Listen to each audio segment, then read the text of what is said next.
What's good, YouTube? ZAMCRO here, aka Scoot, back with the Pokemon Battle Federation Season 7. I'm not even sure what week this is. Let me pull it up real quick because I am clueless.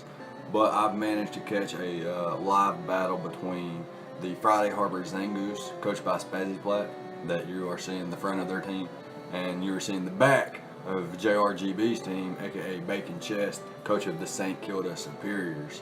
So Spazzy has the Mega Charizard X, Terrakion, Jellicent, Ribombee, Empoleon, Electros, and Bacon Chest has the Celesteela, Conkeldurr, Primarina that you might barely be able to see because of Latios, the Drapion, and Mamoswine. So pretty cool squads for both teams. This is a week 6 battle. So that's noteworthy. And yeah, so what threats did these teams not bring versus each other? That's something that I want to figure out. We have a Mamoswine lead versus a Ribombee lead. Let's see what threats the opponents didn't bring though. There's no Bulu on the Zard team, no Bulu, no Crobat, no Reuniclus, no Gligar, and no team mascot Zangoose. So that's pretty cool that he has his, he had the chance to bring Zangoose. That's pretty dope, in my opinion. And on the other squad, that Latios is a Mega Latios, so I think that's worth noting. He doesn't bring the Entei or the Serp, no Miltank or Alolan Raichu either. So here we go. If this Mamoswine has an Ice Shard, he's got an easy pickings here on the Ribombee. It's a likely move, and yeah, he is. So the Ribombee gets up webs and brings the Mamoswine below half as Mamoswine sets up rocks and then uses the Ice Shard to pick off the Ribombee. So after an Icicle Crash as well. So yeah, they exchanged hazards and then exchanged attacks, and then the Ice Shard was able to pick off the Ribombee. A likely revenge killer would be Terrakion. The opponent, JRGB here, doesn't have a solid Stone Edge switch in, and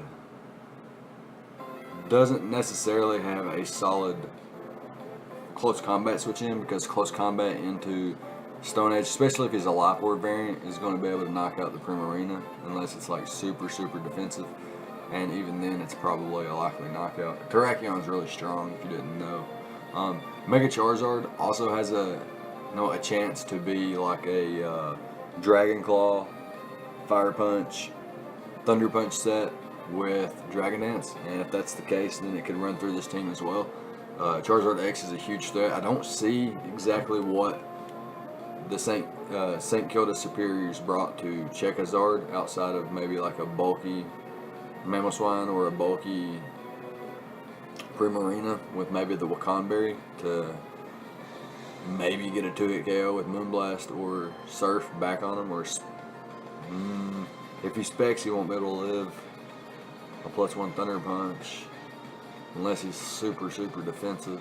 I just don't know what the St. Kilda Serperiors have brought to check the Mega Charizard X. Like a +1 Zard X is really hard to check, especially if you don't have like a Sash Mamoswine, or I'm not really seeing anything else besides offensively checking it with a Mega Latios prior to a Dragon Dance. Otherwise, things are just dropping.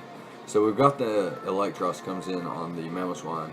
It could have the Giga Drain, U-Turn, Drain Punch, Super Power, Flamethrower, lots of different coverage the Electros could have, and like JRGB has to be very careful here, or he could just lose his Mamoswine. If he doesn't need his Mamoswine though, it's not a big deal. He could click Icicle Crash here, and he does. No flinch, and then the Giga Drain is going to be able to knock out the Mamoswine. Puts the Electros a little bit above half, and here we are at a back at 5-5. The webs being up are really problematic because it allows things like, well, I guess not really, because Terrakion and Charizard are outpacing everything on this team that are affected by webs anyway. Celesteela and Mega Latios not really affected by webs. Not really, not at all affected by webs.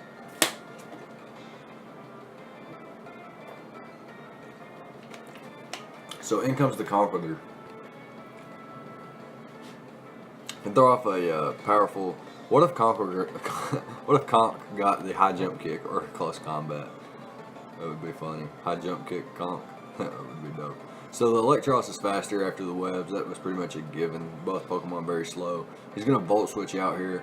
Most likely going into, I want to say, Jellicent. Possibly going into Charizard. It's likely that the Conk presses Drain Punch here. Pretty simple move versus everything. But if he predicts the Jellicent, then Knockoff's a pretty solid move. However, if he predicts the Charizard to come in on the knockoff, he could go for a first turn Thunder Punch before, you know, Charizard Mega Evolves. So we'll see here. Spazzy, coach of the Friday Harbor Zangoose, has to be real careful here. He can't afford to just switch something in on Conk and let it drop. Knockoff is going to hurt everything, and it's going to, you know, get rid of an item on everything except Charizard. He could go into Terrakion and get a Justified boost.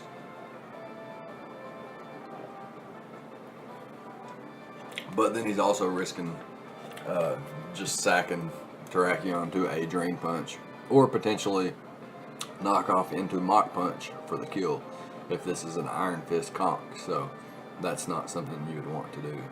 So we're on turn 5 here. Just about 5 minutes into the battle or so, roughly. I don't know. 5 turns in though, so that's pretty cool. 5 turns in, so what's gonna happen here? I'm really curious to see what Spazzy is gonna go into, while Bacon Chest is just patiently waiting to see what's gonna come in and take his attack. Potentially. I do expect him to click something here. Drain Punch or Knockoff is his most optimal plays in my opinion. Unless he's predicting that Charizard.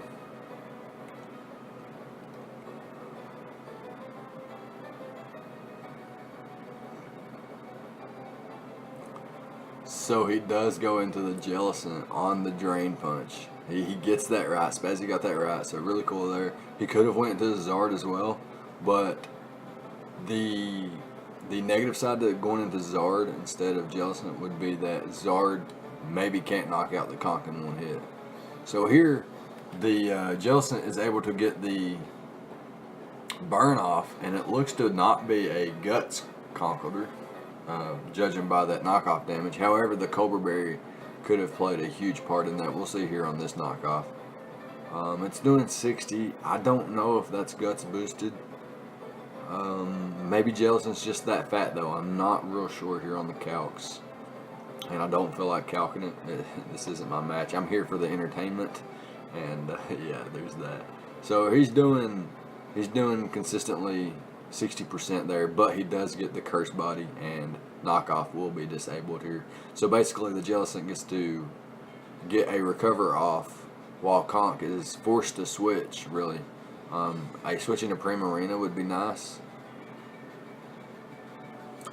Maybe, yeah, that's what I was going to say. Maybe the Lottie, Mega Latios, but comes in on the Will-O-Wisp, you know, predicting the switch there. Unfortunately for Spazzy, the aggressive play, while it does burn another Pokemon, it does leave Jellicent at a range of health to where it can't take an attack from any of Bacon Chest's team. So that's noteworthy, and it basically puts him a mon behind an aggressive play like that. I think the Recover was the play there.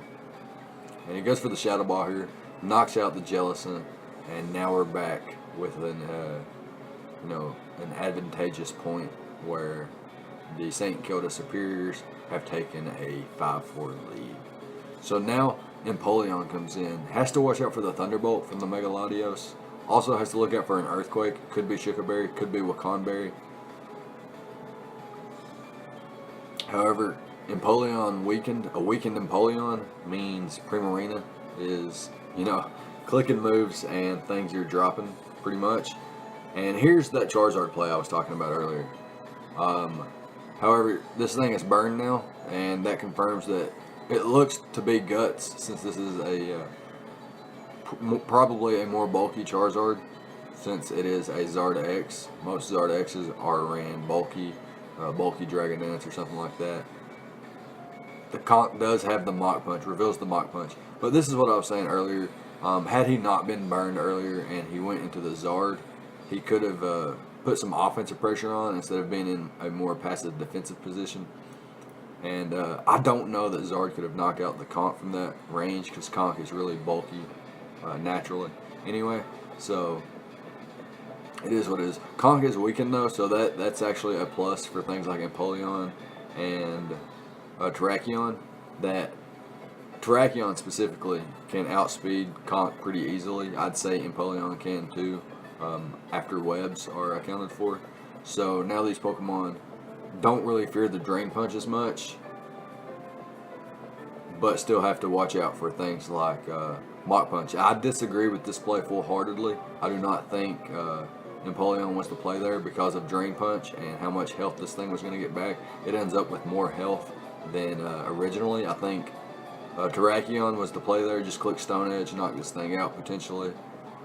I know fighting types do resist rock, but that was the only play. I guess you could have went into Empoleon, Electros, and tried something different. Maybe a different approach, like just weakening conch or something like Empoleon. But yeah, it's just Drain Punch. Like I mentioned, Drain Punch was so problematic for this team that Spazzy decided to bring, outside of like a full health Zard and a Jellicent that didn't burn the conch. So I do think Electros is going to get some damage off here. Not going to be able to knock him out. The Drain Punch is just going to get the health back on the Electros again. And see here, now look, conch is at 44% and he recovered a whole lot less. So had he went into Electros first and then Empoleon, he could have potentially knocked this Conkeldurr out, and instead loses, basically his entire team to conch here.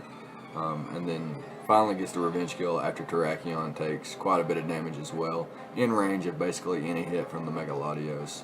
And that's going to be the game here, I do believe. The St.